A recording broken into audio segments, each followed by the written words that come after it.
I will talk louder.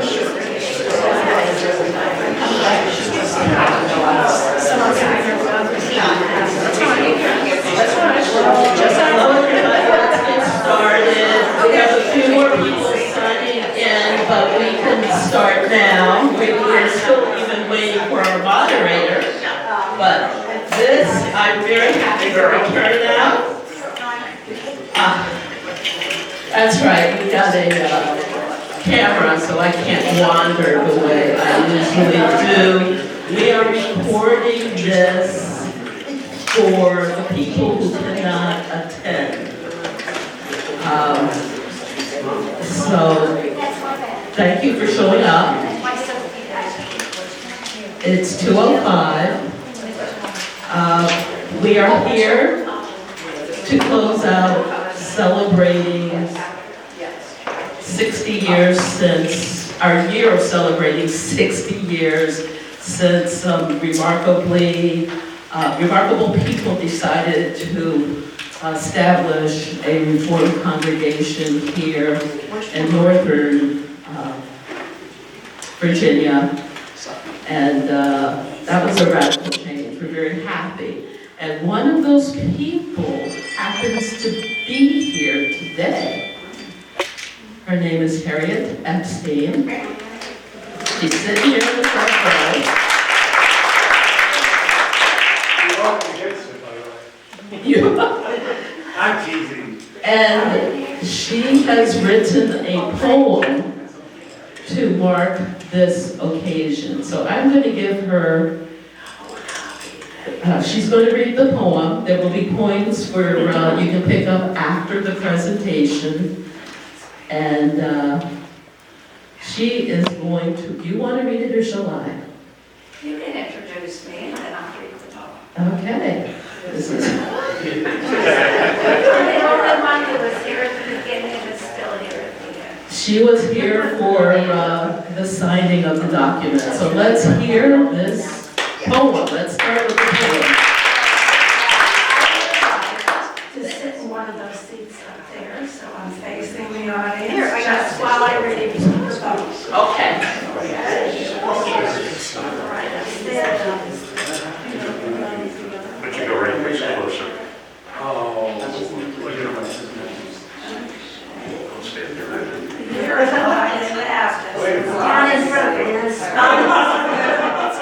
Spinal stenosis and don't you ever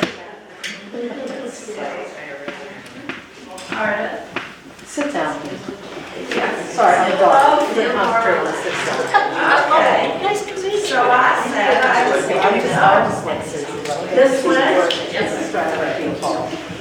Okay. The poem is called Looking Back, and with a little help from Lisa.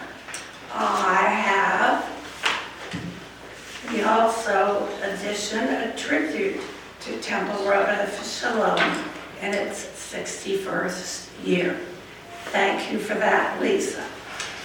Once upon a time, when we all were younger, there arose an amazing hunger for a new Jewish congregation in eastern Fairfax County. And pardon me because I found out I didn't know my east from my west, but I now do, which would be convenient for folks in Arlington, McLean, Falls Church, and Vienna, our very own Hatikva. And so the dream took root in historic Falls Church in '62, where a charter was signed by 71 founders, me one, and I was probably the youngest then anyway. And including transfers from other congregations and eager newcomers, such as my husband. It was a part of history. Including transfers from other congregations and eager newcomers, our first home was an eponymous office building. Our second and an apartment office in a nearby church. Talented individuals, many of whom filled the room, assumed essential roles. We soon selected a rabbi who was both a cantor and a spiritual leader. And we grew, and we built a beautiful building, which we are here at this moment. The building was on a wooded lot, and we grew some more. And before you could say, Rhoda Shalom, we had more rabbis and more cantors and singles, loving families, and children in religious school. We grew culturally and religiously with an organ, organist, adult and youth choirs, a library full of books, fine arts, adult education, brotherhood, sisterhood, and more. And we still continue to grow and be.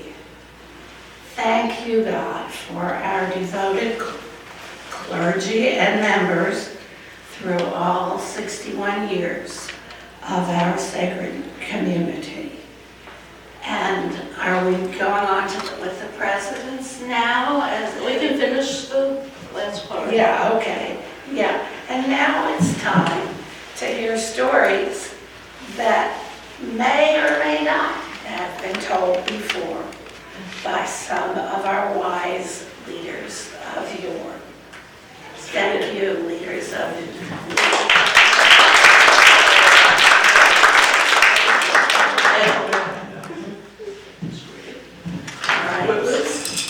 And we, on behalf of TRS, let me present you with this little token of our appreciation for what you have given generations now and into the future.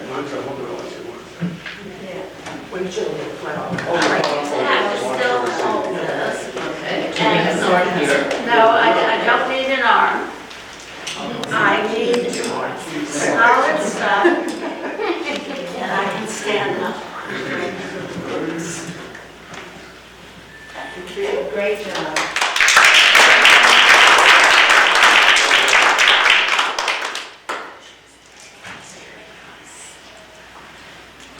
That was really wonderful. Thank you so much, And Marianne. I lived it all somehow. We're not surprised. Now, we will get to the other part of our show. Let's see if it lives May up I to just it. say one more thing? This is the baby who joined Rhoda Shalom when my husband and I joined. And my daughter's, that's Marshall. And Susan came a little later. Where are you, Susan? Back here. Getting her to so I'm happy to have her. Thank you both. Thank you both. Now, let me present Ellen Blaylock, who will be I lose the words. She will be the moderator of our program as our past presidents tell all. And those of you who have alternate understanding of what really happened, please refrain until the question and answer session, because we all have different memories of our histories. Okay, thank you. Or just refrain. Welcome, everybody. We're so glad to see you. Let me start by saying that the history of this congregation is an ongoing continuum of how individuals create and expand a spiritual community. Our name is Road of Shalom, pursuer of peace, starting with peace in the place where we feel at home, where we feel welcomed and safe, and supported in all the ways that we can change and grow, as individuals, as a congregation, and as an advocate and agent for Tikkun Olam in the world. Rabbi Laszlo Berkowitz, of beloved memory, and you all know that he's watching us even as we speak, will always, Rabbi Berkowitz always said that regardless of whatever challenges our congregation faced, the right people would always surface to be in leadership and lead us forward. And that has always proved to be true. And today you're going to hear stories from some of those leaders who were in the place and in the time and had the capacity to help this congregation move forward in really wonderful ways. And I want to say, I should probably say it at the ending, but I'm going to say it now, so I'm sure that I make sure that I get it. That I hope that all of you who are here will be inspired by these stories to become the next leaders that our congregation has. Part of the reason that it's so important for us to share these things with you is that we know that our history, 61 years into the making, is just starting. And that more chapters are going to be written, and everybody who's sitting in this room is going to be writing them. History is yet to be made. So as you hear these great leaders talking about how we got here, be thinking about how you, in any individual way that makes sense to you and is available to you, how you're going to take us on the next steps on this journey. Because that's really the exciting part of all of this growth, is where are we going? We don't know yet, but all of you are going to help us get there. So let me introduce the members of our panel. I have a cheat sheet. I actually, no surprise to you, I have the easiest job today because I don't have to remember anything. All I have to do is ask the questions and follow along.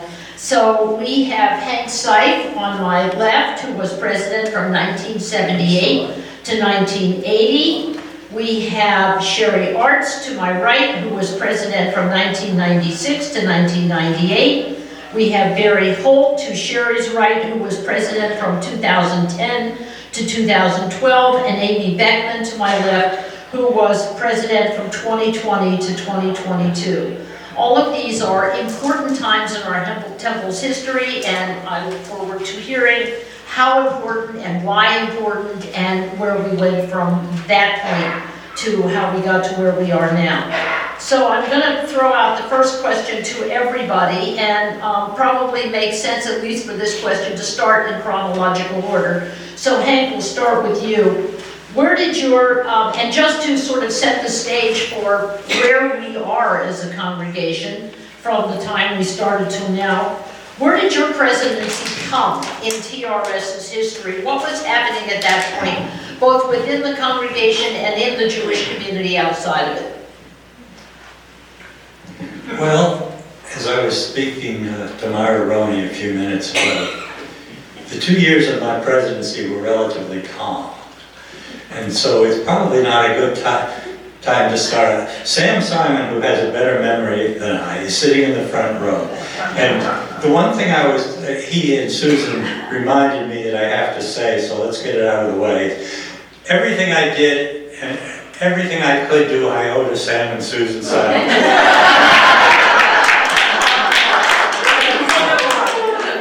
Actually, Sam was my first vice president. And at the time, I thought it was amazing that I was president, I think, at 38 years old. And it was a wonderful thing to be the youngest president. And then Sam came along, and he was a bit younger than I, although even wiser in those days. Anyway, it wasn't an amazing time in part of the congregation, but there's a couple of interesting things I want to talk about. And one of them was we had reached 500 families during that time, which was quite a good-sized congregation. And it was a remarkable number because some of the founders of the congregation had talked about, when the congregation was begun, of capping the membership once it got to be 500, because they were afraid of the possibility of things becoming so big that everything wasn't on a personal basis anymore. So when that 500 came, a couple of us thought about it, and nobody mentioned it, and went far on. And now we're somewhere between 1,700 and 1,800, and hopefully we're still as personable a congregation as we were at that time. There are a couple of other neat things I want to talk about, and I was hoping Bill Beckenstein was going to be here because he could refresh my memory, so maybe somebody else will. But somewhere around that time we replaced the Ark. Now, it was either Was that during our time, Art? I think so. And I think Bill was in charge of doing that because he was in charge of the Fine Arts Committee. There were two things actually that happened that were interesting. The art, but also the area where we have the multi-purpose room downstairs was a hole under the sanctuary, and it was done that way in hopes of being able to expand later on. And you'd walk down there and there was a dirt floor. Did we have to crawl down there, Judy? We were the only two who remember. Well, in those days I could still crawl. It had dirt floor, it had no spiders and no rats that I remember, but it's sort of surprising. And that was opened up during the time that I was president. I believe Jerry Kadenoff was in charge of it. And it was something, again, that I didn't have to do a whole lot of hard work on. The same thing with the art, and this is because, as I'll mention later, one of the things I really tried to do was delegate responsibility to other people. But the art, and this is an interesting thing to remember, does anyone other than Myra and me and Sam, Susan and Judy remember what the old art looked like? Yeah. One of the we had, when the temple was originally built, one of the early members ran an engineering firm, and they designed an ark which was to call into your remembrance the burning bush. And as you looked at it, you really could. It was sort of stained glass and lit from behind, and it was very impressive. And when you picture where the area is between the ark doors now, where the Torahs are, and that whole area was filled up with an ark that looked like this, and it rose up to let you see the Torahs. You pushed the button so that... You pushed it. Oh, this was electromechanical. You're taking my whole stories. This was a marvel of engineering 101, electromechanical stuff. And since it turned out Leo Rosenbaum and I, one of the earlier past presidents and I, were both engineers, this was something we understood. It was very simple to operate. The ark was pulled up by cables that went over pulleys at the top, came down the far side to where a motor ran and wrapped it up and pulled the ark up. Now what started the ark was pushing a button, and you'd figure it would keep going and go over the top, but no, there was something called a micro switch, which was a little switch that a finger touched and it turned off the motor. So it would go up and it would stop. And you push the button and it'd go down, and we'd hit another micro switch, it would stop. It was a great, very simple idea. It had only one problem. It didn't work all the time. And so Rabbi Berkowitz would go to this ark, and he would push the button, and sometimes nothing happened. And a couple of us in the congregation would rush up and push the ark up and lower it afterwards. And sometimes he would push the button, and the ark would go up, and the cable would slip off the pulleys, and the ark would come down. And a number of people we were afraid would be decapitated by the falling ark, including Rabbi Berkowitz. In addition to that, at the time we had a problem, and I don't remember the details, but somewhere the Torahs were being stolen from congregations. So we put an alarm on the ark. And I think the alarm was deactivated by running around the back and turning off the switch. Well, Rabbi Berkowitz didn't have a perfect memory. And sometimes he'd forget to turn the switch. And sometimes he'd push the button to run the ark up and it would go, including one time we had a visiting Christian congregation. So funny. And he had to explain that no, this was not part of Jewish tradition. Anyway, many a weekend was spent with Leo Rosenbaum and I out here trying to get the ark to work again. One time, Leo was doing something on the outside. We had taken the Torahs out of the ark, taken my shoes off. I'm inside the ark, reaching up to put the cable on the pulley. The ark was closed. Armin Weiss, one of our first presidents, came in to show a new family around the temple. Armin knew I was in the ark. The ark was closed. Armin walked in and he said, you know, we have this amazing talking ark in this congregation. stood at the back of the sanctuary, and he said, "Say something, Art." And in my best, deepest voice, which was better and deeper in those days, I said, "Bereshit bara Elohim," the first 3 words of the Torah. Only used those 3 words because I couldn't remember anymore. Whether that family ever joined is So the ark was replaced. First of all, I think Bill Beckenstein would say if he was here, because the new ark is far more beautiful, far more appropriate, really lovely.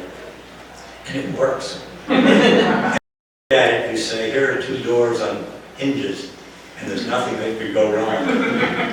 I think I probably overstayed my welcome to begin with. Well, it's you and Sam and Susan and Bill, right? So you took the time of 4 people, it's good. So you've got the best stories, Hank. The rest of us are just sort of amateurs, you know. Your memory's in here, by the way. Sherry, where did your presidency come in Road of Shalom's history? It's a very good question, because I really can't remember. That's why I love this job. And if you're looking for goodies for me to spill, well, let's see if I can dig something up. I was 96 to 98, 1996 to 98. Susan's shaking her head. That means I'm correct. And I really don't know how it is that my presidency came to be. One of my dear, lovely friends, Marge Kestenbaum, assaulted me in the parking lot after a religious practices committee meeting. I co-chaired the religious practices committee, and she told me it was required of me that I step up. And I said, "What am I stepping up to?" And she said, "You're going to be president." I said, "Yeah, sometime down in the future."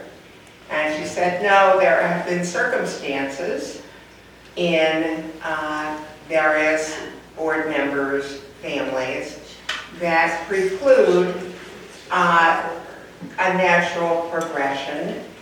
And as this was, I believe, in June of 96, and I was told that as of the next month, I would be on the executive committee.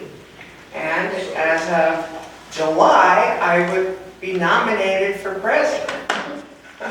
So that was interesting to me. And little did I know, I said, well, I'll think about it. And I think I had an hour to think about it. And I didn't realize all that would be involved. It was a very, very busy time during my tenure. As Hank said, it was a very sweet, small, mom and pop congregation that had sort of contemplated stopping growing after 500 families joined. I think, and I can't recall exactly, I believe that by the time of my presidency, we were near 1,000 families, and people are not anxious to contribute money for building funds. I think you know that. And the opportunity arose for us to split and stay comfortably in our building with its dirt basement. But on the other hand, there were those who would have liked to enlarge our building. And so it was during my presidency that we had a drive for money, a financial drive. We designed the new building. We got through county approval. We started building the building, and at the same time we were preparing for Larry Berkowitz's retirement, and we had to have a rabbinic transition committee, hire a new rabbi, and hire our first cantor. So little did I know, as a junior partner in a law firm with a 15-year-old at home, what I was getting into. I think that sort of sums up at what point I came in. I can elaborate further with further questions. Right. Barry, over to you. Flash forward a few years. So 2010 to 2012, 10 years or 12 years after Ellen gave me the opportunity to get involved in the board by co-chairing with Ellen Salisbury, the chair of the search committee for Marcus. One of the best things I ever did. We can talk about that sometime. But using Martin Luther King, the arc of justice, bent slowly. The arc of the congregation also kind of bent slowly. I mean, we're very good at incremental changes that seem very large at the time, but in retrospect, they all represent a gradual shift in part from the days where the president would mow the lawn, Hank, to going from the mom and pop operation that you referred to, and eventually become more and more professionalized. So I was just part of this process that relied a lot on the presidents and the boards that came before me, and has continued through the presidents and the boards that have come after me, a couple of people around here. And in terms of, yeah, there's one. Minnie's back there. And in terms of the things that happened during my couple of years in the position, as opposed to the years before and the years after, there were some really awesome things. We celebrated our 50th. So we had a year full of really wonderful activities. We had a situation that involved some personnel in the nursery school, which reminded me, which was a very divisive issue, and it reminded me of how fragile a community can be. And we see that with today's politics writ large, but they can also affect communities like ours. And so that was a very challenging time. But the other thing that I feel pretty good about is, partly in secret, and then eventually not in secret, we contacted the owner of the land next to us. And I went to the archives before we did that and learned that about 2 decades before, we had had a very unsuccessful approach that was responded to. It didn't work. And so we approached the current owner, who was part of the family that has owned the land forever, in a very, we're not sure we're ready to buy the land, and we're not sure you're ready to sell, but it's a very deferential approach. And it took more than 2 years to negotiate a deal that went on beyond my presidency, so that Andy Jobscow and I ended up working through that and completing it. And it was just a good example of 2 things. One, a few board members along with me had figured out that we could not build any more on this land without owning more land. So we started that process, and it involved people before me, it involved me, it involved people after me. And I think that's what characterizes so much of why we have succeeded as a congregation, that the leadership has really had some continuity of purpose. We don't always agree with each other, but the past presidents in particular, and the future presidents, all tend to have this alliance that we relied on each other and continue to rely on each other in ways that the organization should feel really good about. Because although policies change, we grow, we have different issues, each one of us has had a different set of issues to deal with, but none of them are really so different. I mean, they're in some respects, it's all dealing with how does the community really respond to challenges that we have, some of which are positive challenges, some of which are not. And so I'm just, one part of a group of past presidents who talk within a cone of silence, which probably will not be entirely breached with the camera rolling today. But it's all part of this continuity of mission, of effort, and endurance. So, that's my story. So Amy Beckman, that brings us to you, and talk about challenges. Gee, what was that 2 years that you were president? It was 2 years that probably was most impacted by external things happening. And I'm recalling, obviously, the impact of COVID, and that dominated my presidency.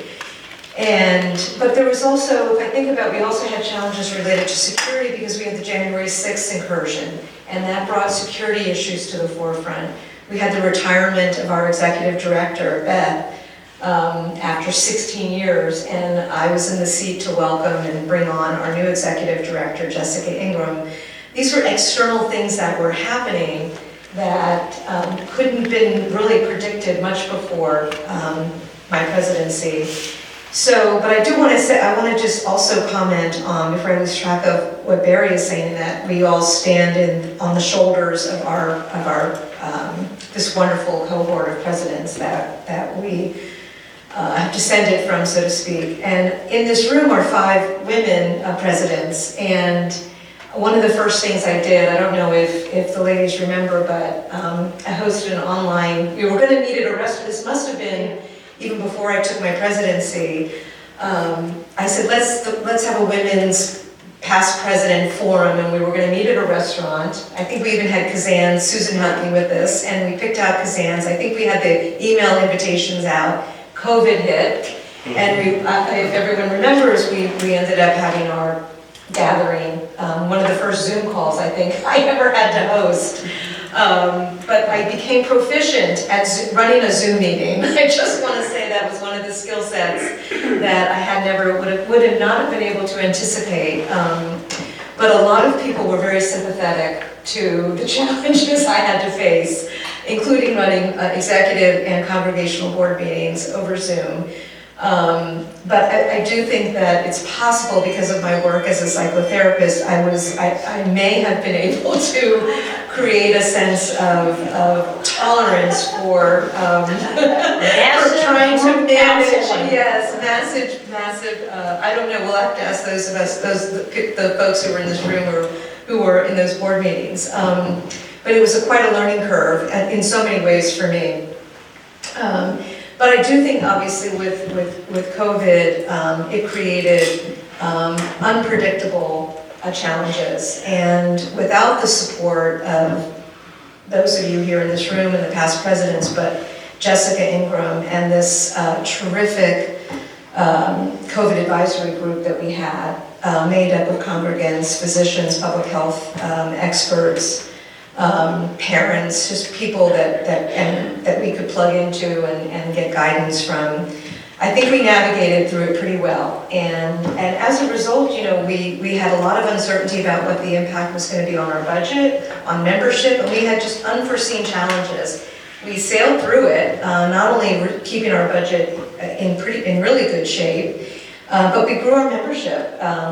We had a little bit of attrition in the beginning, and some people, needed to step back, and some came back after everybody got a sense of recovery. But we actually, at the end of, I won't take credit for it, but the timing worked out. But I think our membership has only continued to grow, which is really quite remarkable, I think, in light of some of the challenges that we faced. And as you know from seeing the security guards, we were able to respond to the threats of security, to the threats of, the reality of anti-Semitism on the rise, and the violence that we saw in Charlottesville and elsewhere, the Tree of Life, as we know. And so anyway, we were able to really respond and continue to respond to the security challenges. So there were some pretty unique external events that we all, I think, responded to, and were certainly things I had to take on that were somewhat unique to that time period.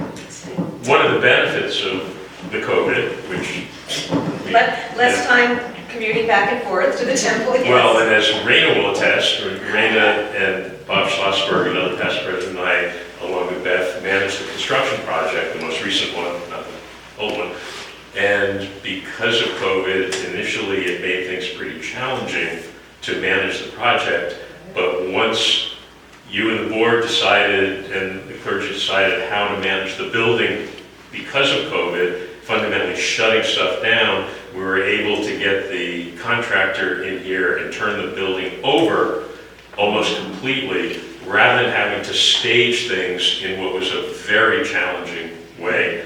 And it let us get the project back on track because it had been delayed for a variety of reasons. So, small benefit, you know, look on the bright side. There were some silver linings, that would be one, although we do have to give a shout out, the Rini and our director of our early childhood center, and camp, if you remember correctly, the crew still had to navigate around having children running through the building, and they did a beautiful job with that. But the director, Rini, the director, and our camp director, they really also did a phenomenal job. We all tried to stay open as best we could in a safe way, but also integrating it with, you're right, with the ending of the finalizing of the construction. But having the building closed for about 3 months or 4 months. That really helped, did help. and with parents, nursery school parents and camp parents very concerned about all the equipment until the kids saw it. And then it became an activity to watch them doing this stuff. And again, I mean, we worked very closely with them, had very, very specific safety precautions and protocols, but it was, again, how do you manage, how do you run something? Parents are really freaked out about the construction, and the kids couldn't get enough of it. So. Let me ask Hank and Amy and Barry, and to the extent that Sherry wants to add to what she said, talk about the trajectory that you made to get to the presidency. At what point did you decide you were all in for leadership? You know, what had you been doing, and when did you know where this was going to go? And thank you for not backing away. It sounds like asking King Charles III when he knew he was going to be king. Well, you particularly came from a dynasty, Hank. The way you stated it makes it, and in a way it was. My parents were among the group that founded the congregation that moved over from Bethel. I was blessed by living in Detroit at the time. Had nothing to do with the breakaway, had nothing to do with the founding, so don't blame me. But it turned out that, as they say, I was between opportunities. I had lost my job in Detroit, and the new Department of Transportation hired me to come down here. So that when we moved down here, Judy and I really had no choice but to join Road of Shalom, which we did. And immediately upon joining, we became good friends with Larry and Judy Berkowitz. And at one time, after service, a new family came in and they said to Judy Berkowitz, "Do you have a young folks club?" And Judy pointed to Judy and me and said, and so you can imagine now that we're the biggest people in the group here. And I am, anyway. So we sort of grew up in the congregation from the time we came down here in early 1968, I guess it was. And we soon got tapped by Rabbi Berkowitz to be the youth group advisors. We did that for 5 years. So we knew not only the kids, but we knew how the temple worked through my parents and through our work in the youth group. And we knew all the poobahs in the temple because their kids were the kids that we were watching out for on weekends. So it sort of came natural for us to grow into this. Judy became, I think, recording secretary, and then I have no idea who the nominating committee was, tapped me for some job or other, and it just seemed like a smooth movement into it.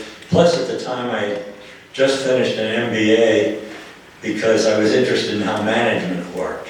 I had worked for a company before we left Michigan was terribly managed, so I was interested in how the management scheme worked. So it seemed like a good opportunity to hear. I was moving through the system and I was eager to try out theory X and theory Y, depending on the people I was working with. It was a very smooth transition. Barry, what about you?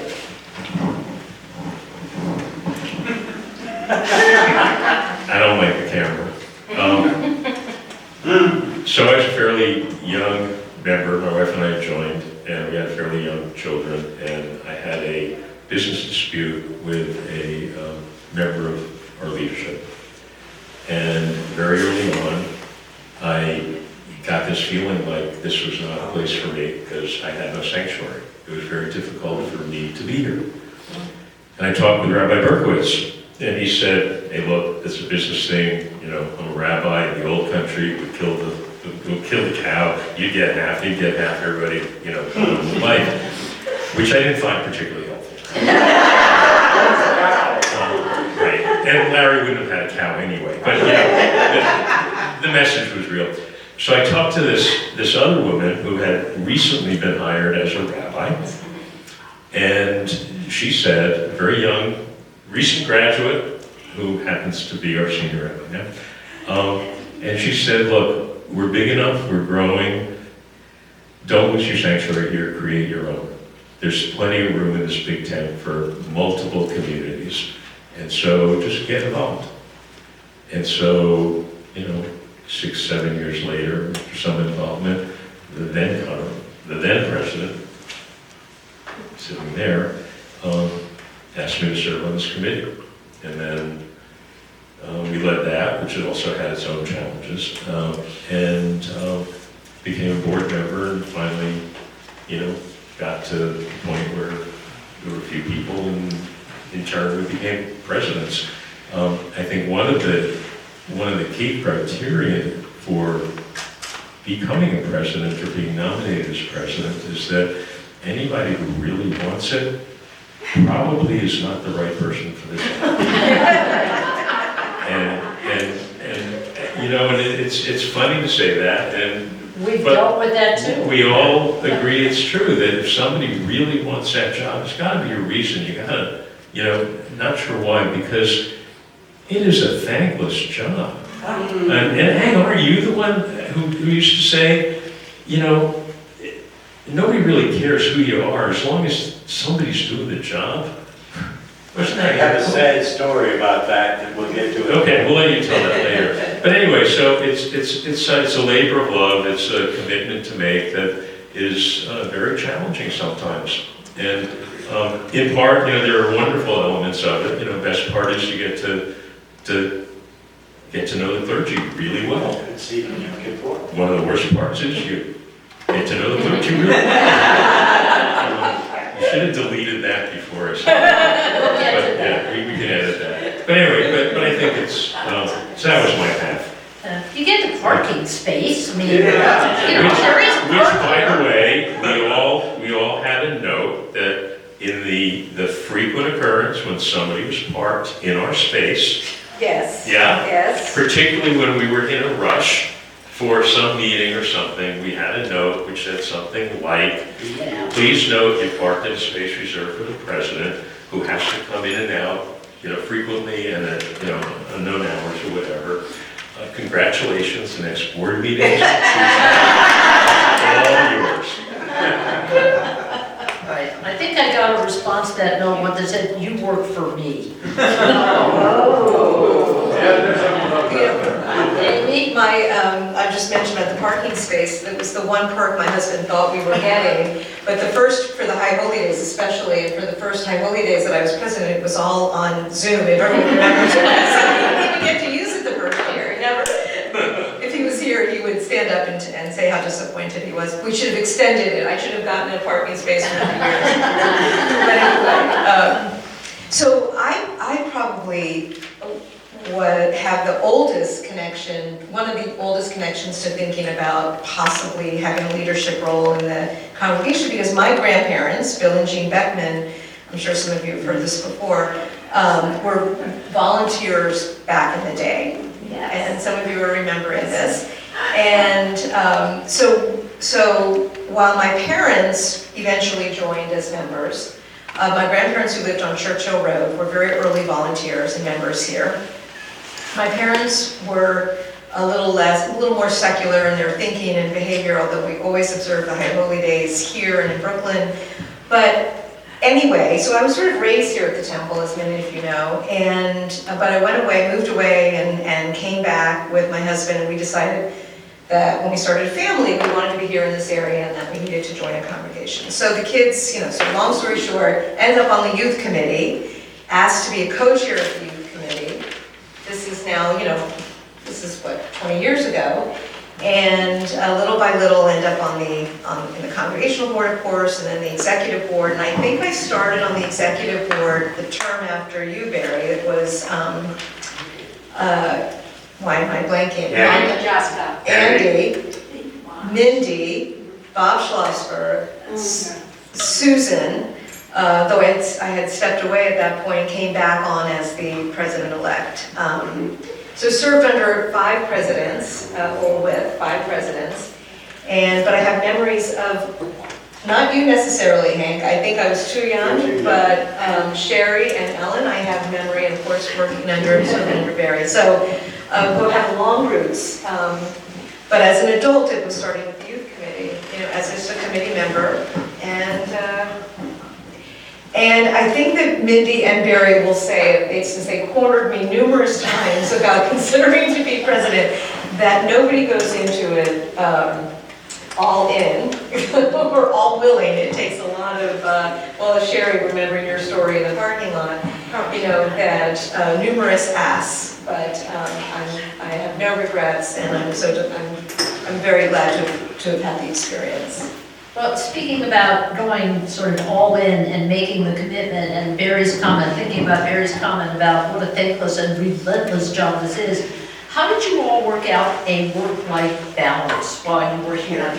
Because this is part of your life, but it certainly wasn't the totality of your life, and it takes an enormous amount of time to not only guide the ship of spirituality here, but to tend to the flock, which we have to do in lots of ways.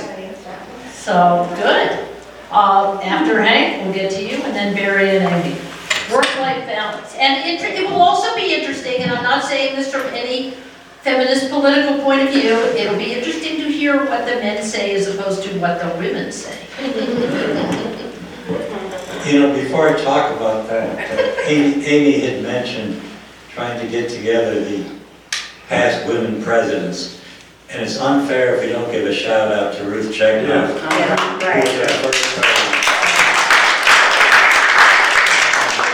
Was a great influence on me, and I'm sure an awful lot of us. Let me interrupt you 1 second. I have a quick Ruth Chegnoff story. When it became clear to me at some point that I was on this track, I called Ruth and I said, invited myself for lunch, can I come over and talk to you? And she said, sure. And when I went over, I said, so Ruth, I'm not sure how it happened, but I've sort of found myself in this pathway, and it might lead to the presidency. So as our first woman president, what can you tell me about what I need to do when I get there? Like, what the hell is this? And she just smiled at me with that sort of Delphic oracle smile of hers and said, it will reveal itself. So go ahead. Work-life balance was difficult. Judy and I often think, how did we possibly do all that stuff when we were 30 or 40 or 20, that we can't consider, how can anybody take care of kids and work and all those extra things? At the time, we had 3 kids, 3 young kids. Judy was working, running the nursery school, which was up to I don't know how many 100 kids at that point. I had a full-time job. I had just been promoted to a new job at the Department of Transportation. There were a lot more things the president, in some ways, more things the president did. For instance, for all of bar mitzvahs, the president sat on the beam. Now, there weren't services. Yeah, I think you're right, Sam, all services. There were just as many Friday nights. Obviously, there weren't as many to name as both. The president, I have no idea how it's done now, but if anybody wanted to talk about their dues, each of them contacted the president. I remember spending time after work a number of times using the newest computerized technology at work after things had closed down, which was an IBM mag card machine, which allowed me to somewhat personalize letters to every member of the congregation and running them off on my own and folding them and sending them out on my own. So how we did the work-life balance was impossible, and yet at that age I guess you did it. One thing Judy wants me to remind you or to mention, it turned out we were running a truck fuel economy test. This was in the days of the 55-mile-an-hour speed limit and the OPEC oil embargo. And we were trying to prove to over-the-road truckers that running at 55 miles an hour saved you enough fuel to be worthwhile. So we challenged them to a test at a track out in Ohio. And I was one of the people running this thing over 3 days. It turned out we also had a new baby son at the time, Danny. And so 2 or 3 days after he was born, off I went to Ohio. And in the middle of this thing, I flew back from Ohio, or drove back, I've forgotten which, for his bris and a party on our back porch, and turned around and went out to Ohio. And, you know, we got through all this stuff. I have no idea how anybody could do it. Barry, pick your next. Sharon, you're next. Yes. Okay. I want to back up a second to add something for your last question. When did I first know that I would strive to be president? I didn't do that. However, I probably met Larry Berkowitz before any of you. I actually heard of him first when I was about 8 years old, and I met him when I was about 10 years old. And he went to Hebrew Union College in Cincinnati, and I'm from Cincinnati. I'm from a family. My grandparents were Orthodox. My grandfather was Chief Orthodox Rabbi, Europe, in Cincinnati. And my siblings, everybody in my family either married rabbis or were rabbis or whatever.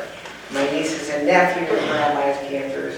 So I always felt some support and warmth towards the rabbinate and Judaism.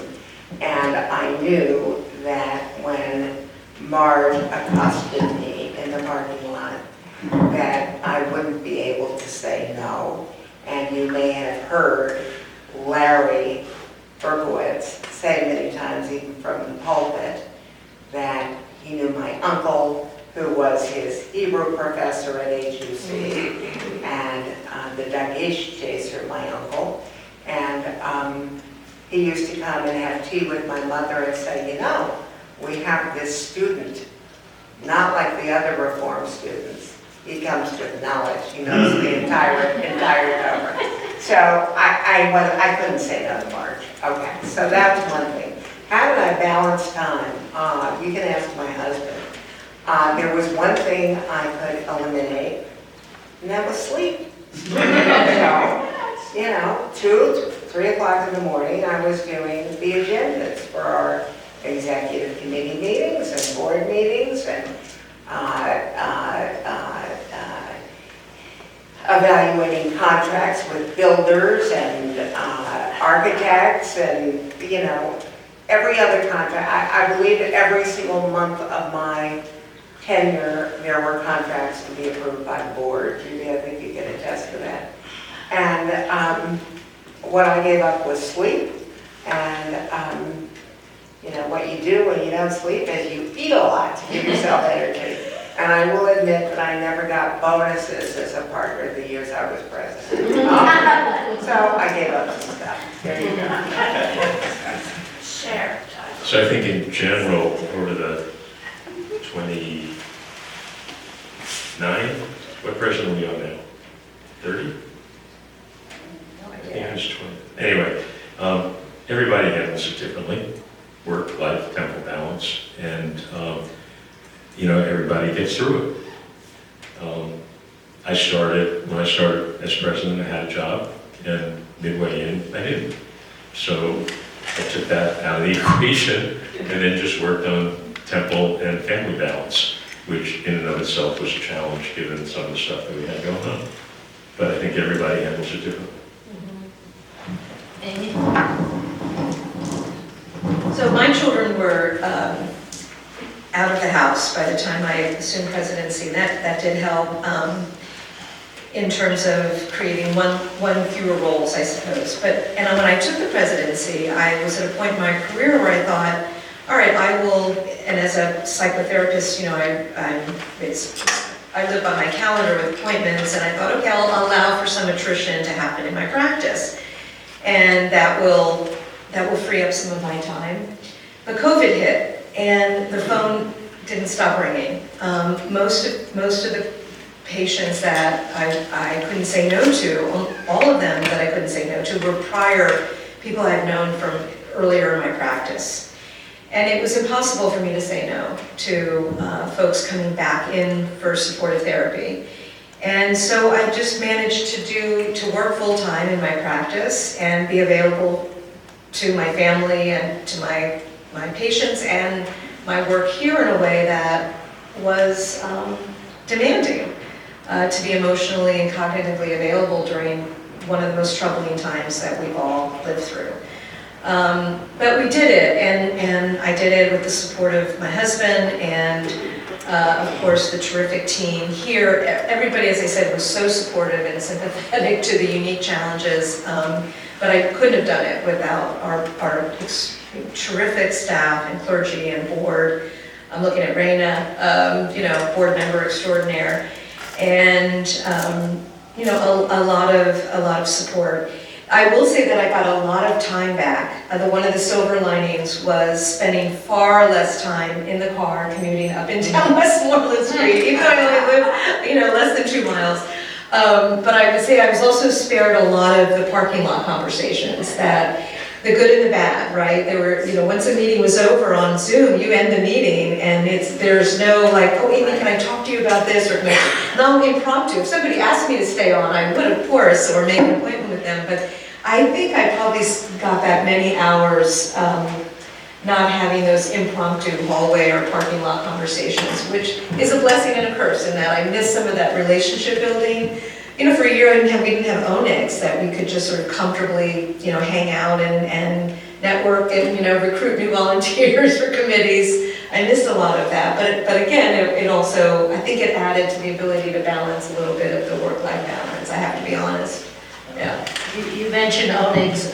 Dan Blaylock was legendary in this congregation for carrying my coat into the ONIG and then waiting for the hour and a half that it would take me to actually conclude all the conversations that I wanted to have. So Dan, the man with the coat, thank you. So Hank, you mentioned King Charles, and it brings us in an interesting way to another question that I have, and I'll tell you the segue is something about the way my mind works. King Charles has the luxury of being the only sovereign in his kingdom. At Temple Road of Shalom, as all of you know, and as all of the presidents know, we are a partnership of the sacred, which is the clergy, and I won't say the divine, the governance, which is the lay members of the congregation who are in positions of administration and management.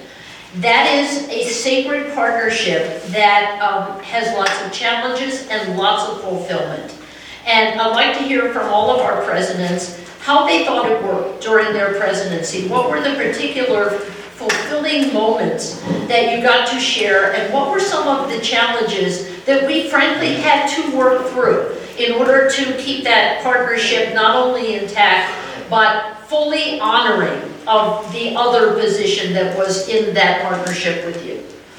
We'll start with Hank in our early days. You make it sound really difficult. in the early days, in the 4 time, as Sam is shaking his head, because it was the same with him, I'm sure. We became friends with Larry and Judy Berkowitz as soon as we got here from Michigan. We babysat with their kids. I remember Debbie Berkowitz squirming all over our living room trying to escape before she could even stand up and walk. So we knew them all along as friends as well as us being members of the congregation. There really wasn't a whole lot of friction. There wasn't any friction.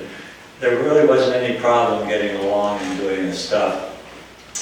The only problem might have been, Larry was very patient. And as we used to kid him, every 2 years he had to learn to live with a new president, a new board perhaps, had to educate them and to teach them the same things he had taught the 10 or the 12 or the 2 or the 4 people before him, had to go over the same harebrained ideas that hadn't worked 10 or 15 years ago.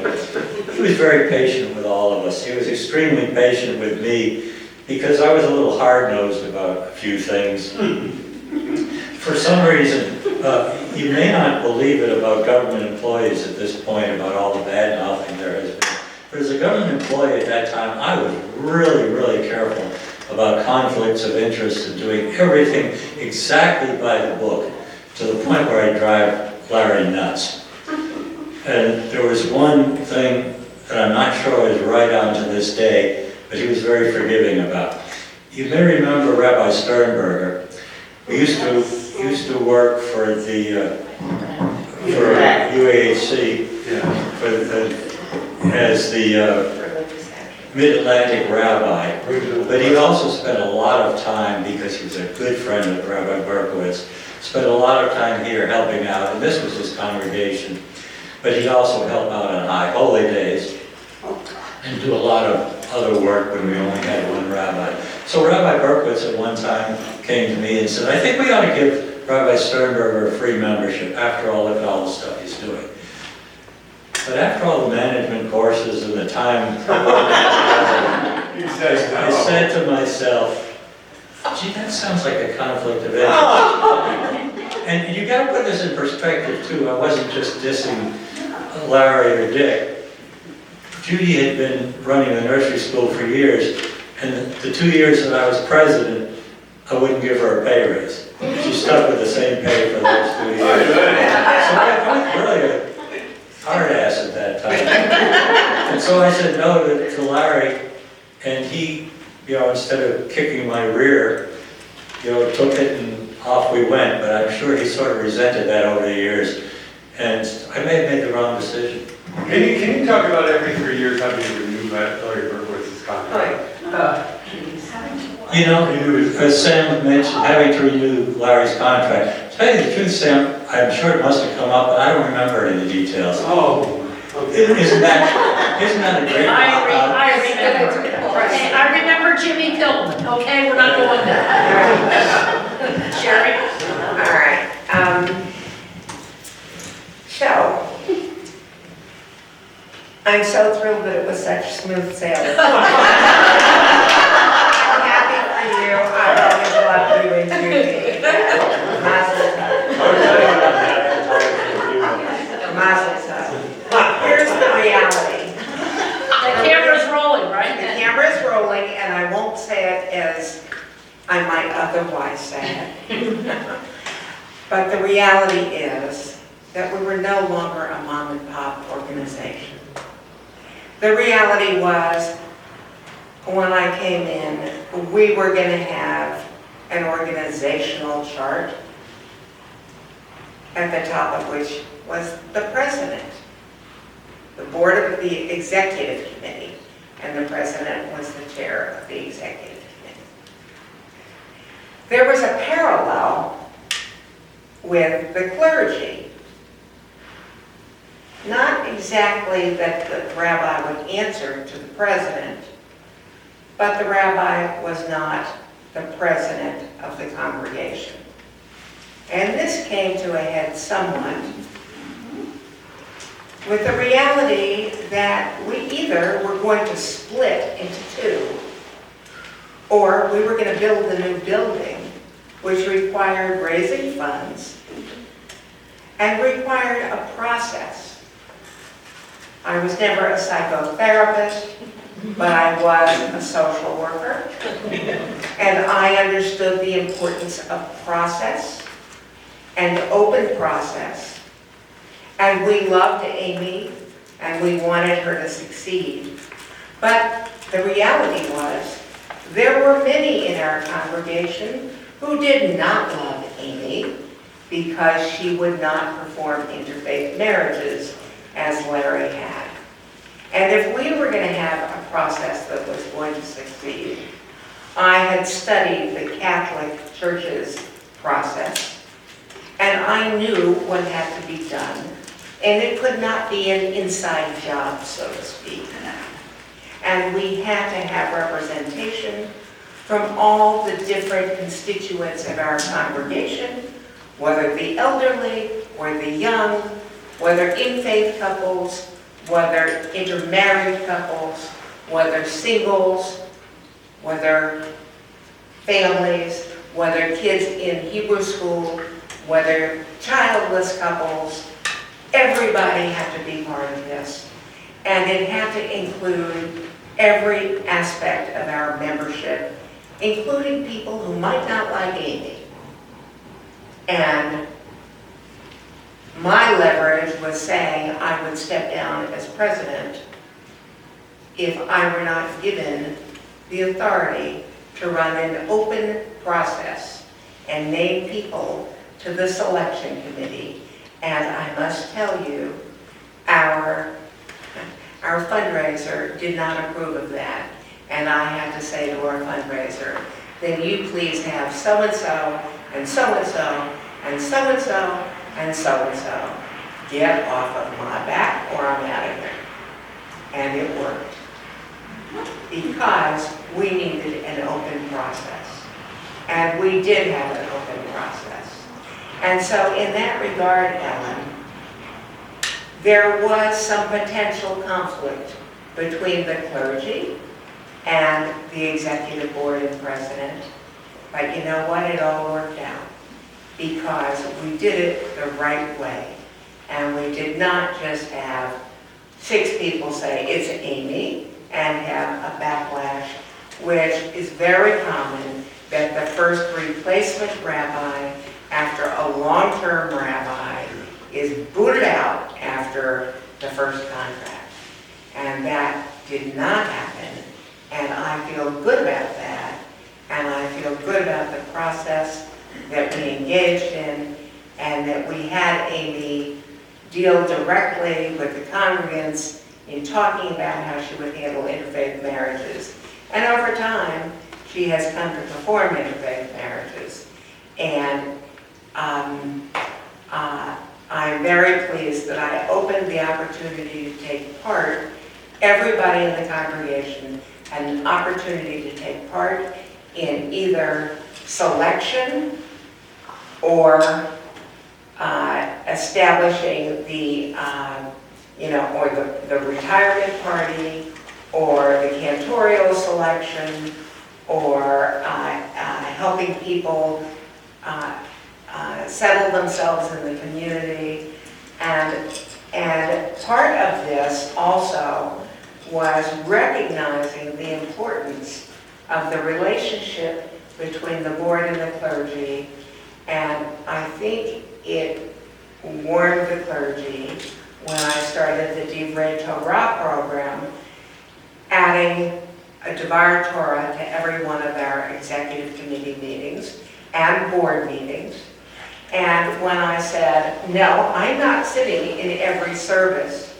I'm not sitting on the bima on Friday nights and Saturdays. I am not the board. I am not the congregation. I am one person in leadership, and every person in leadership must take a turn. And there was a roster, and everyone had to sign up so that every service there was representation and from the board. And So, yes, there were areas, as we grew, and I think every organization undergoes growing pains when you deal with organizational structure and you formalize some aspects of the organization.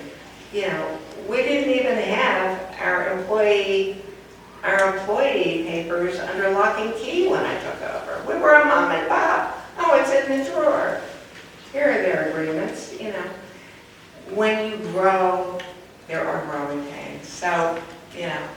So we said that we stand on the shoulders of giants, and we truly do. Barry?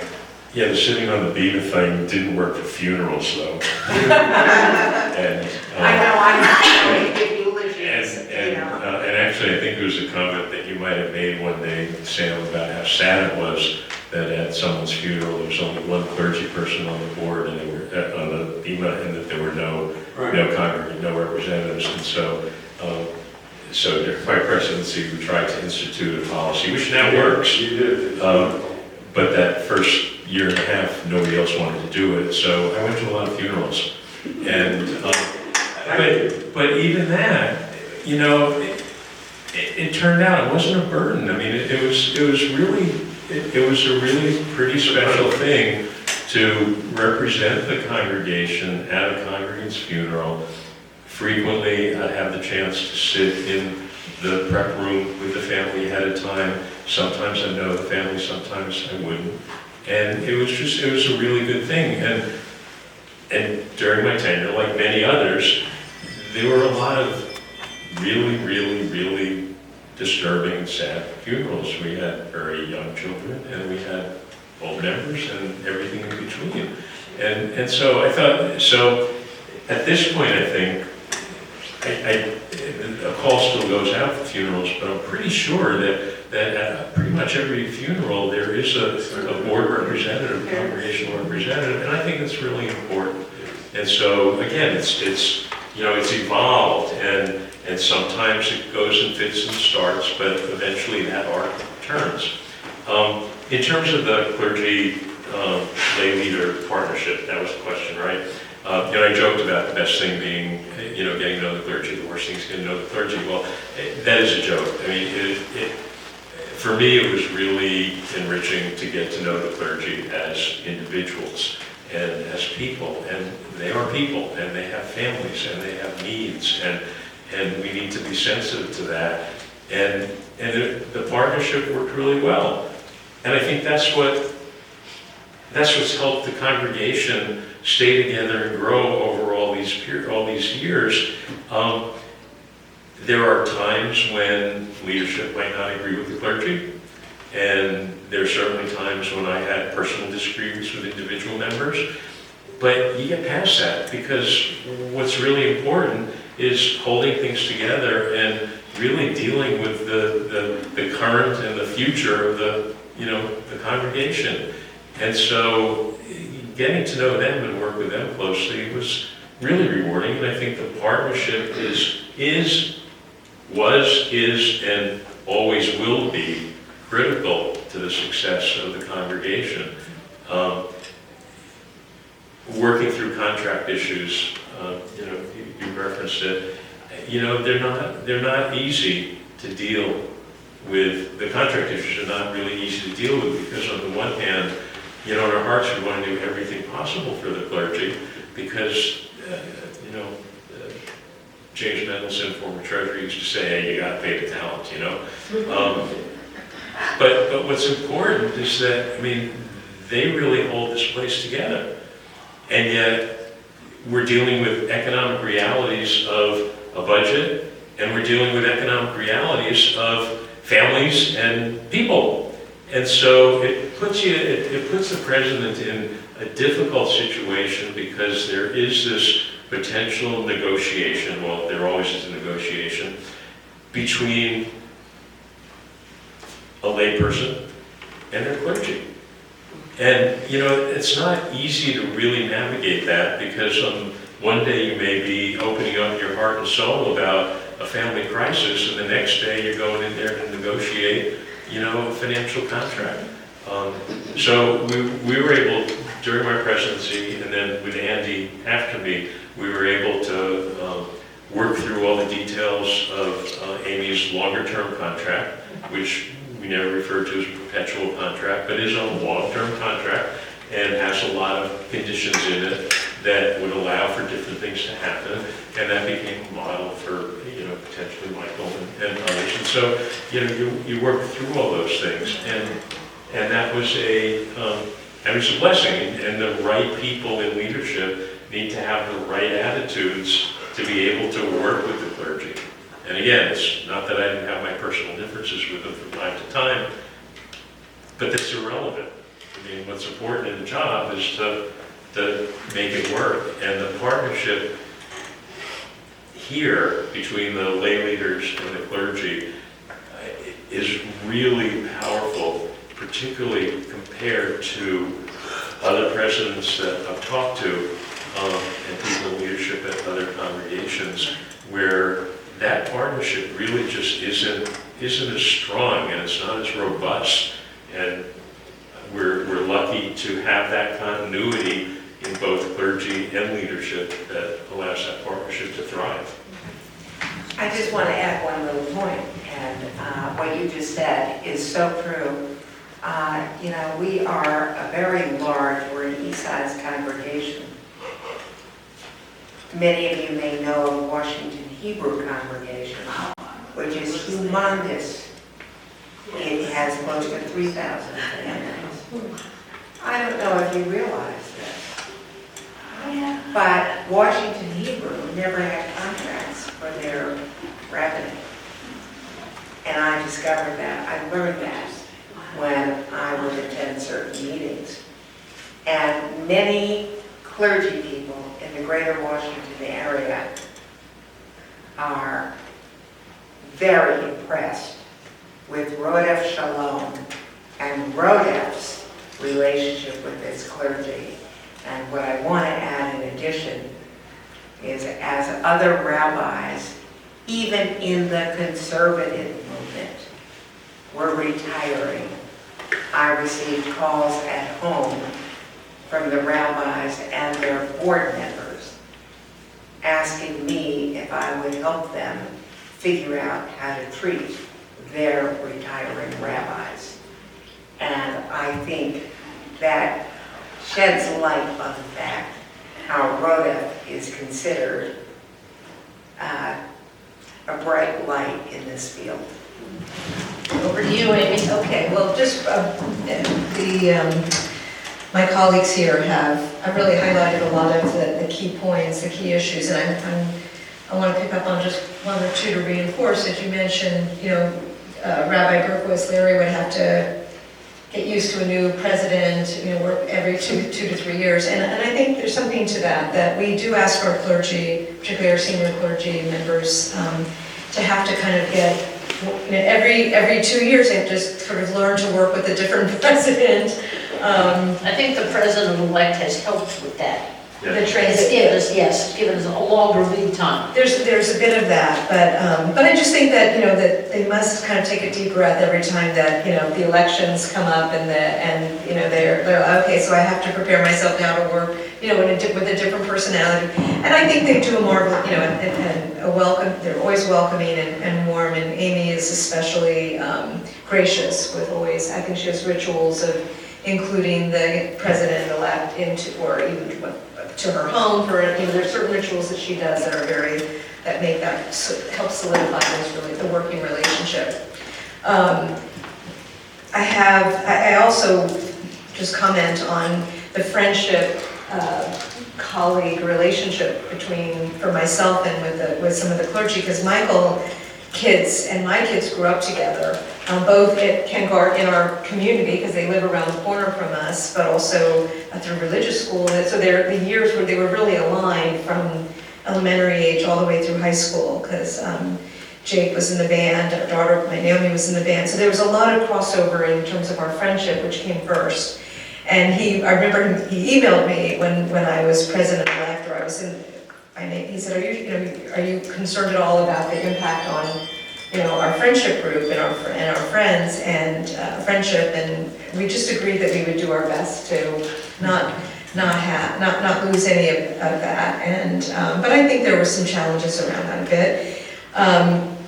And I would say the challenge I faced, the only challenge I really faced in my partnership, and I wouldn't say it was a natural challenge. And both Amy and Mike were on the COVID advisory group, and I'm saying this and they can correct me if I'm wrong, but I'm not sure they ever had to cede as much decision making about when we would be open for services, how services would be, whether it was live, whether it was recorded, when we would let people back in, at what numbers were safe to let people back in. And many of you remember we started with 25 people could be spaced throughout. We would only do b'nai mitzvahs. It could only be immediate family members.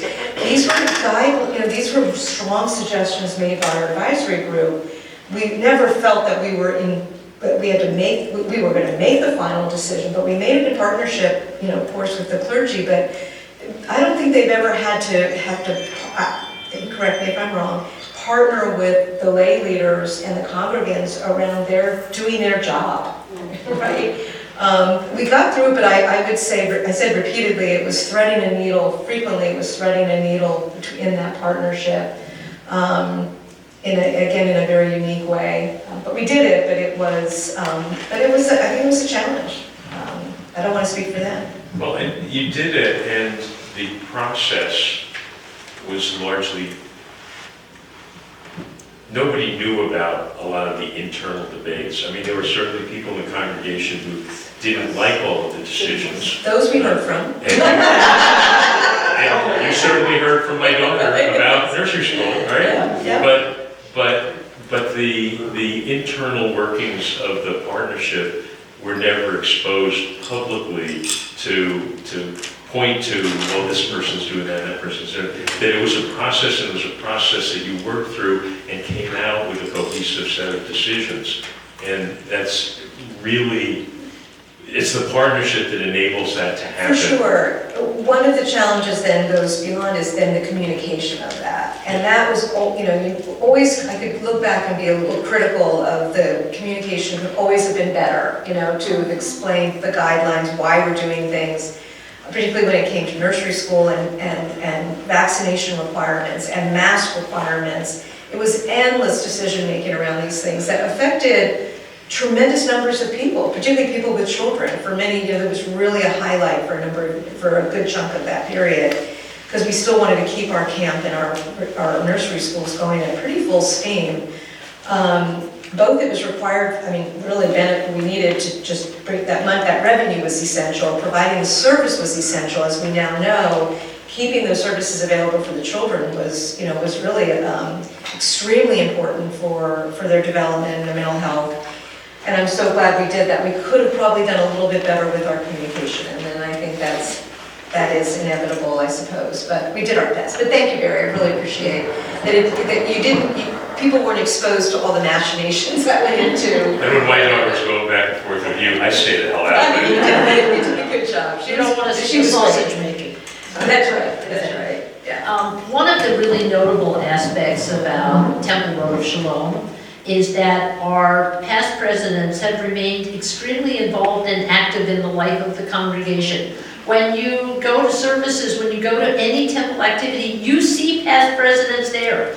So I'd like to ask all of you, what has your involvement since your presidency been, and what is life like as a past president?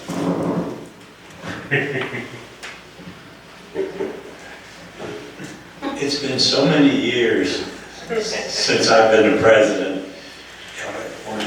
My involvement was much greater a few years afterwards. I think I was a trustee, very involved in an awful lot of stuff. And as the years have gone by, I personally have been involved on a meta level far, far less. I'm involved with little stuff, like I was a library volunteer. Hopefully I will still be a library volunteer when we get a new librarian. And I've spoken to a lot of people and been in the background, but I haven't been all that involved. On the other hand, Judy has been far more involved than I have over the years. after she left as the executive director, which has been, 20 years or so, she took with her an interesting project. I take no credit for it except maybe helping her on the computer every once in a while.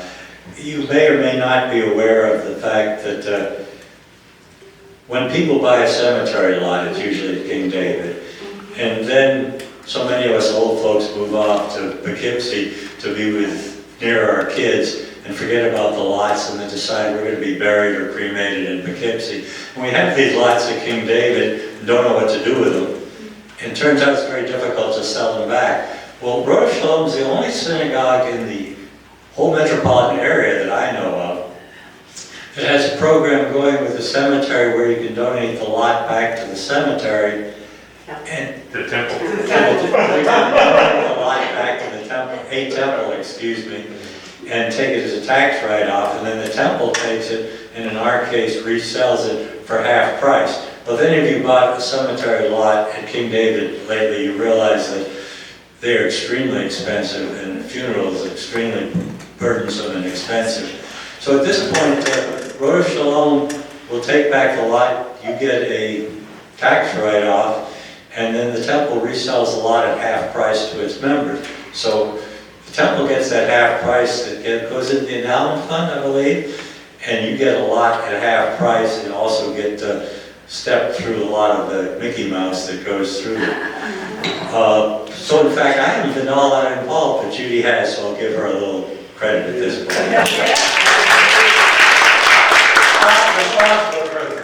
Well, and I should point out that over the years, the endowment fund has gotten how many dollars out of this? $712,000. Sherry? I have to admit that my term really was super exhausting, and I sort of ran away afterwards. But I didn't run away from the temple, but I ducked getting involved. And I really thought it was important for the next president, Ellen, not to be burdened with my presence on the board. And so I gave space, but I have come back to do things here and there. I was on the committee negotiating Amy's wonderful long-term contract that, I mean, she's here for life, as long as she wants to be. Unless she does something really bizarre. I can't imagine her getting drunk on the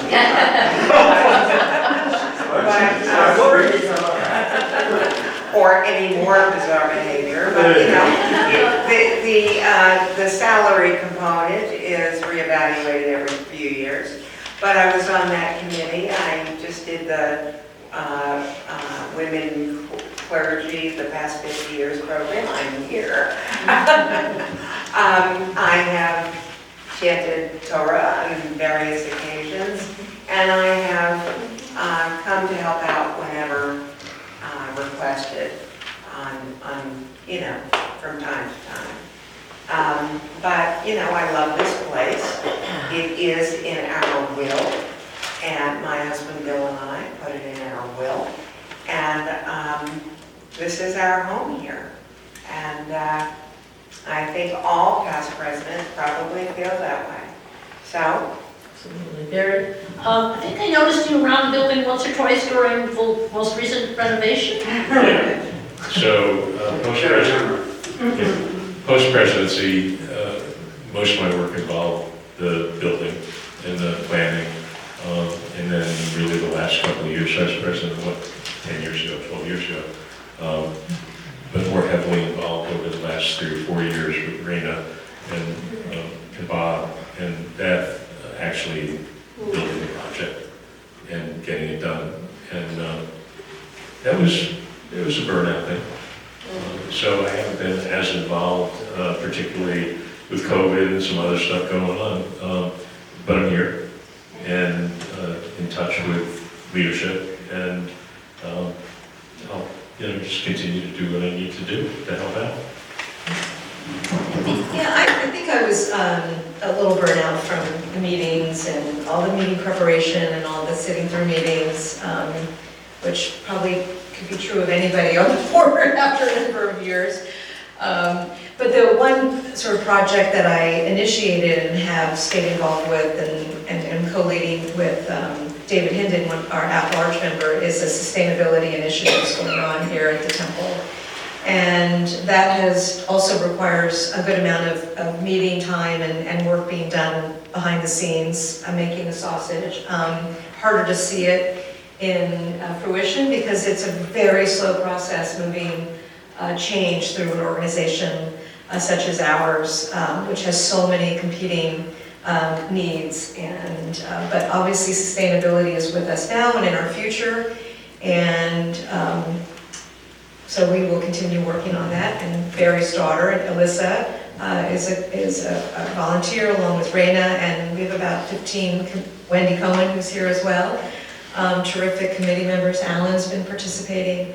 And I've been told that if there had to be a bolt-on committee, you got the right one this time.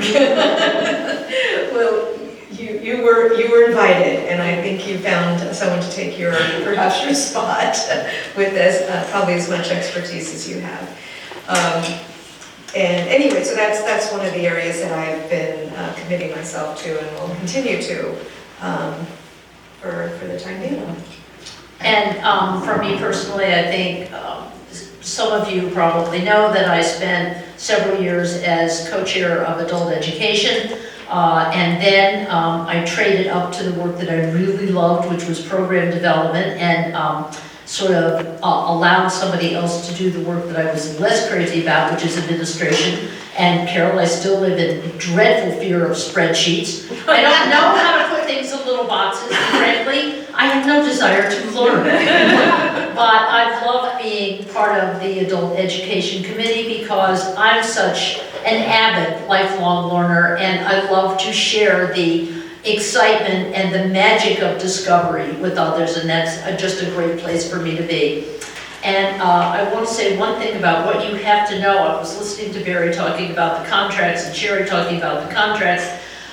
You don't have to know a lot to be president. During my presidency, we were in our first big renovation. Jerry Kadnoff was our general contractor, and we were in the process of trying to acquire new HVAC systems, which I knew absolutely nothing about, not even how to set my own heating and air conditioning in my house. So I had to be in these meetings, and Jerry knew that I would be asking lots of questions, but they would be really stupid questions that would waste other people's time. So we had a meeting in our old library one night with an HVAC contractor, and when we were all ready to start, Jerry pointed at me and he said, "She's your lowest common denominator. If she gets it, the rest of us are okay."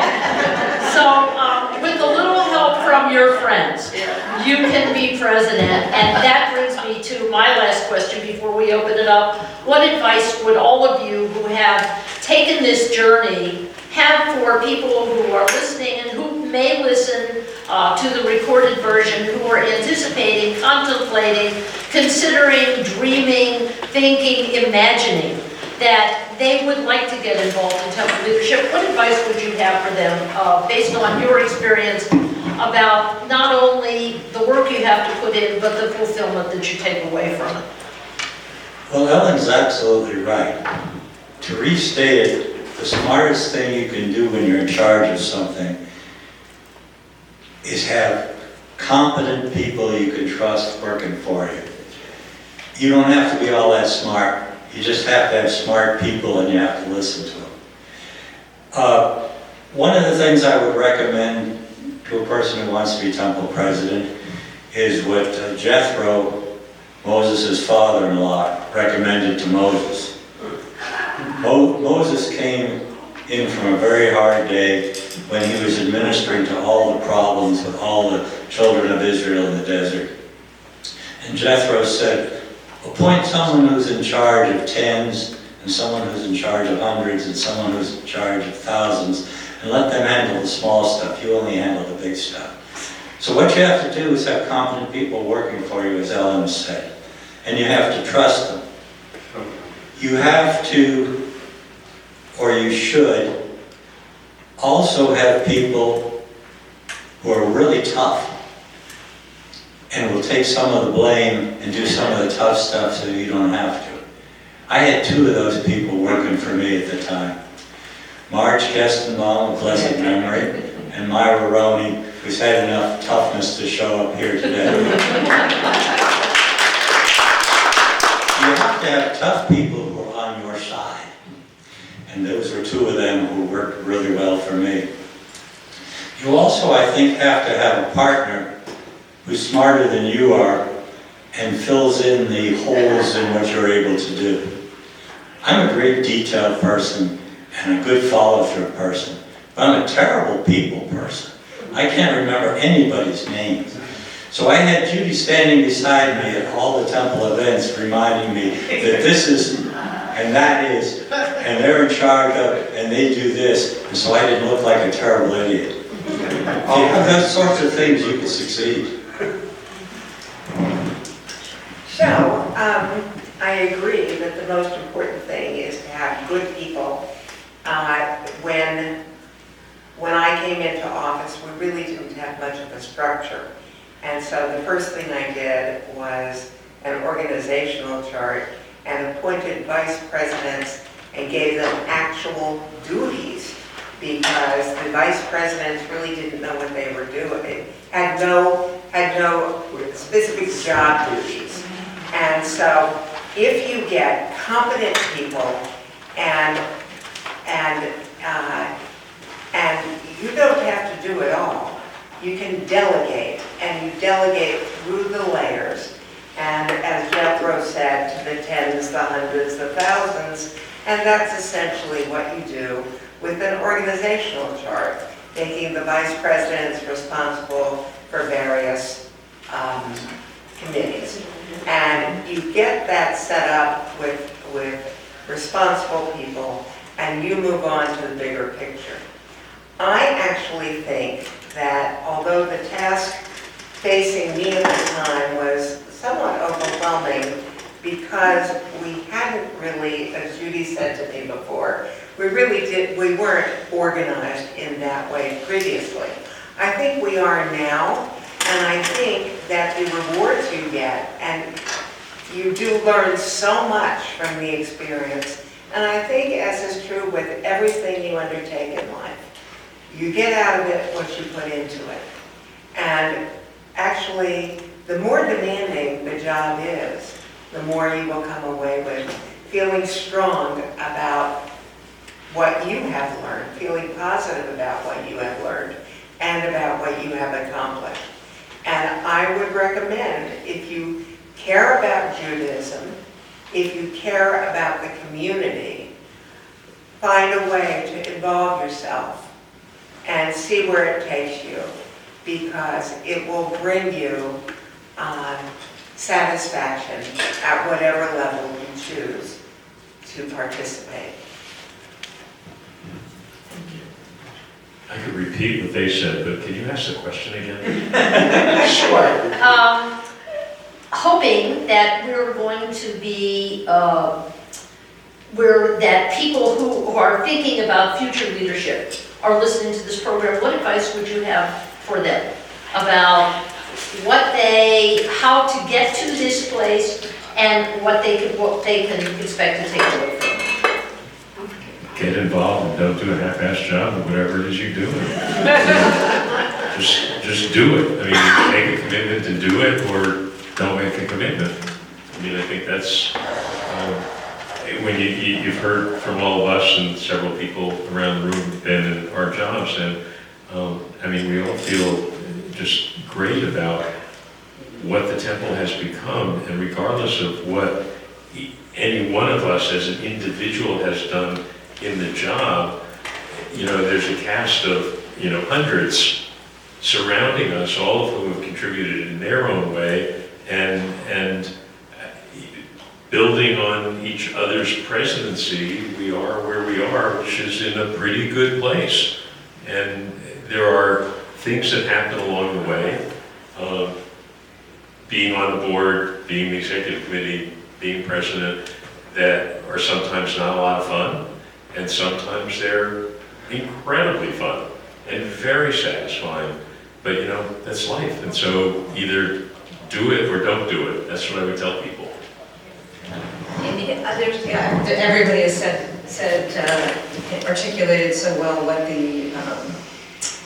what could inspire people to do. And I would just, to step up and to be a part of this, and I would just say there's no greater reciprocal experience than to contribute to your community and get back that sense of being a part of the community that's healthy and nourishing and filled with amazing, amazing people. I don't think there's anything healthier than to feel like you've contributed to an experience and then also get so much back from it. And you do it as I think Sherry mentioned, you know, you identify, I guess everybody has mentioned this, you identify, you're worried about the things that it's not in your skill set, right? Because you're gonna face things that are just not, there are many things for me. Excel spreadsheets being of course one, but you do rely on others, you have these relationships and you've built and you trust, and you get back so much, you get by with a little help from your friends for sure, but you also then can grow. And okay, I was very anxious about writing the monthly connection messages, and anguish, the first six, I'm sure my family would say, please don't share anymore with us. But by the end, I don't think they even were asked to look at them because I got that much more comfortable.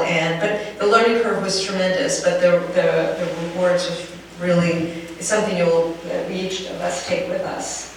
Can I add to my remarks? Sure. Revise them, whatever.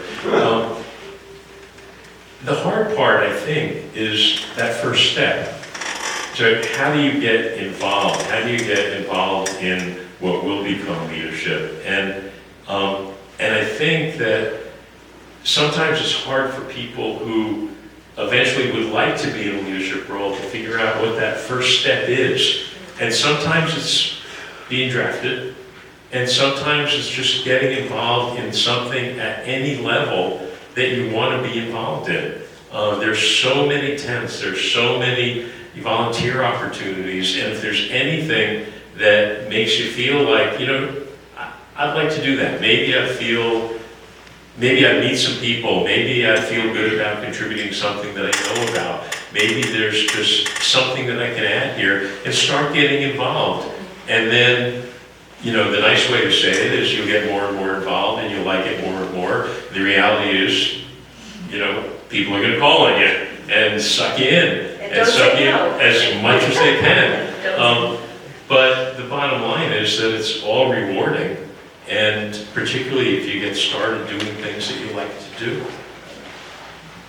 I think I'll add my 2 cents by saying in all of the 61 years of this temple's history, and with all of the thousands of people who have walked in and out of these doors, only a few, relatively few, get to be president. And I'm not saying that because we're special, I'm saying the reality is only a few people get to be president. What an amazing honor. What an unbelievably positive and affirming and fulfilling opportunity to have done that. Regardless of what we did before and what we do after, it changes you and it enriches you in ways that we haven't even talked about. But it doesn't start with being president. It starts with exactly what Barry was just talking about. Joining a tent, getting involved, having a conversation with somebody in an owning, where you say, you know what, I'm really interested in that, or I'd like to come to that because I just met you and I really like you, and I think you're a good person, and you're saying, why don't you come with me? And I'm saying yes. That's how it starts. So I encourage all of you to take that first step, regardless of where it leads. The best thing about any of this is that we're a member of a family. And that family will be with you regardless of what happens in your life. It'll have your back, and that means everything. So thanks so much for being here.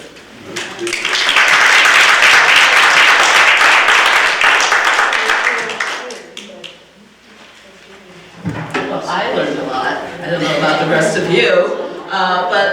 kind of preaching to the choir for some people in the room, I ask that our past presidents stand up, please, so that we can acknowledge you.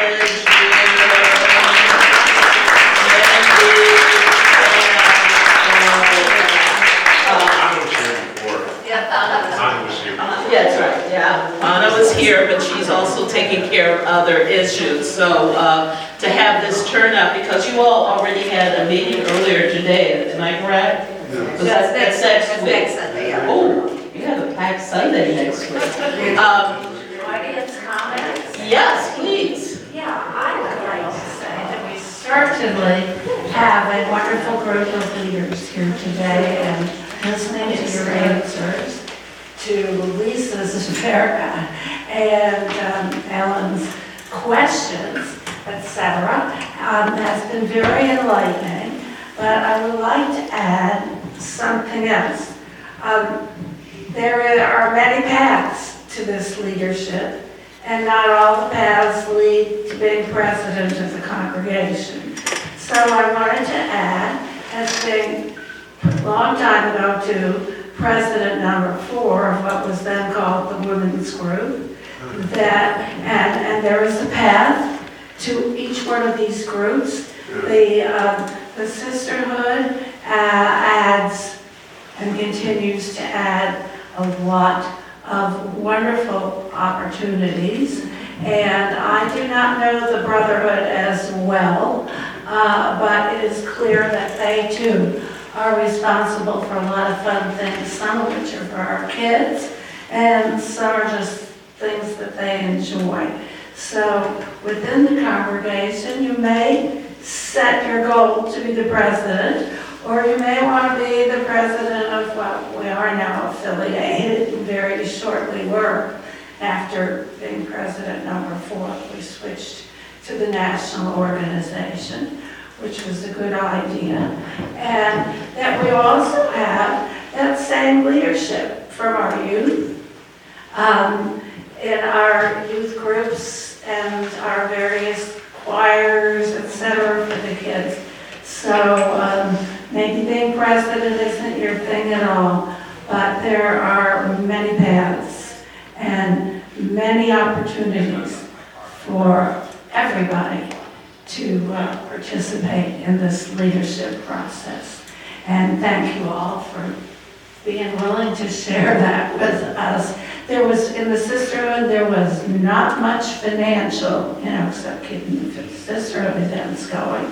And you presidents had a lot of legal, financial type issues that at least we didn't have to deal with too much in sisterhood. I'm sure I wouldn't have liked that. But anyhow, thank you all for where you've been, where you've gone, and wherever it is you're going next. Thank you. Sam? I just want to make one comment that, first of all, being president of Oral Song changed my life. And it's an opportunity to have that in your life and other people. It was amazing. And mainly out of relationships with the clergy and with Judaism. And then on to, went to the board of advisors for Hebrew Union College and have had extraordinary Jewish experiences. And at the end, each of us, and these people who spoke so wonderfully, it's door to door from generation to generation.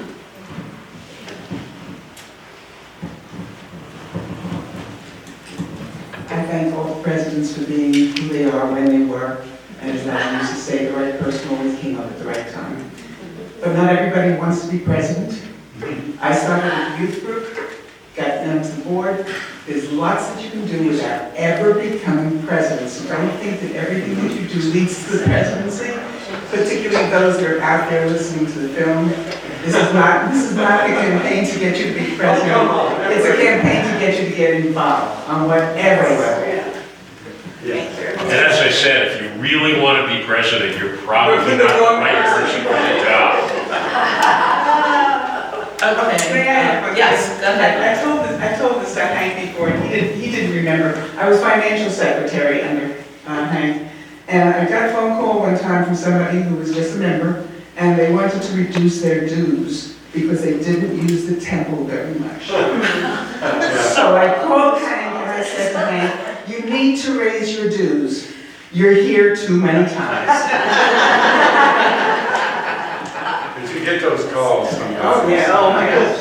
I want to say that I recognize just about every face here. I don't know every name, but I know that many of you have really been involved in one way or the other, in the tent, in the club, in the brotherhood, the men of TRS, Motors, Woters, helping in so many ways around giving us the spiritual and the family nature of this place, this home. So we all will not go up to the top, but we all are there as the base to support everything that's happening around us. This is an adult education activity, and there will be more as we go through, but is this the last one for the season? Yeah. Okay, this is the last one for the fiscal year. Our fiscal year for the temple ends June 30th. And with that, I want to say, Carol, will you stand up? Carol is our outgoing president, chair of adult education. She's done such a wonderful, wonderful job of bringing so many programs together. I mean, we have Wick and the Flick for Saturday evening, Havdalah and a film in a social setting, and we have so many other programs. And coming in and staying in is Carol Ellen Morgenstern. So Ellen, stand up because you are also a part of this. So stay tuned. You know, after we have our summer off, we're going to have so many different programs, especially in October. Day of Learning. Day of Learning in October, big midrash, and that is going to be a great Saturday programming. But before we can get there, I think that we all need to take a break and enjoy each other's fellowship. There are little snacks in the other wing. And, oh, thank you, yes, there are definitely little snacks, there's coffee, and you can each get a copy of the wonderful, wonderful poem that Harriet wrote. We actually have copies for you. Any other questions before we break and we're able to, yes, Carol? Ellen. I want to thank Lisa, who has been so active and so productive on the Dynamic Dialogues Committee, and came up with the idea for this program and for the clergy program on the BEMA, and is stepping down as chair of Dynamic Dialogues this year. So we want to really thank her. It's been fun. Okay. All right. We will continue all the discussions and all the questions across in the other wing.